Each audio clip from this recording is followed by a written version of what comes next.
La contemplation est une pratique méditative concernant le corps bouddhique, le siège de l'âme supérieure, durant laquelle, immergé dans un état d'amour et d'inspiration, on observe et contemple un sujet d'une nature spirituelle.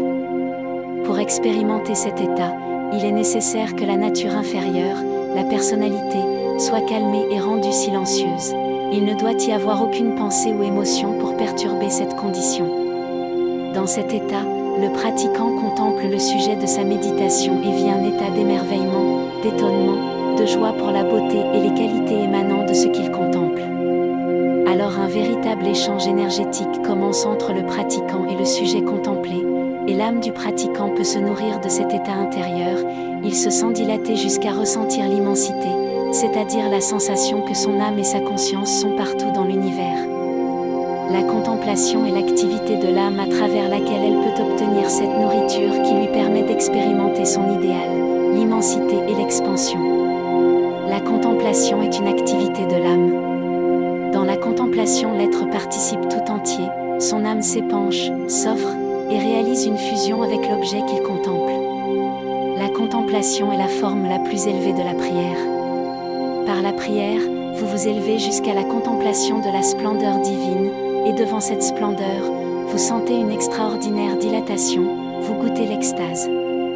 Dans cette extase, votre conscience s'étend, vous embrassez l'univers, vous vous élargissez aux dimensions de la divinité. Tous ceux qui ont connu les ravissements de la contemplation avaient la sensation de ne plus être sur la terre, dans leur corps physique limité, ils se sentaient noyés dans l'âme universelle, fusionnés à elle. Ensuite, bien sûr, ils descendaient de nouveau, ils recommençaient leur travail quotidien, mais, pendant quelques minutes, quelques heures, ils avaient vécu dans l'infini, dans la fusion, dans l'extase. Vous dites peut-être que contempler, c'est observer. Dans l'observation, il manque quelque chose qui se trouve dans la contemplation. Dans l'observation, c'est l'intellect qui se manifeste, tandis que dans la contemplation, c'est l'être tout entier qui se manifeste et participe. On ressent un émerveillement, une joie, un plaisir, c'est une chose plus vivante que l'observation.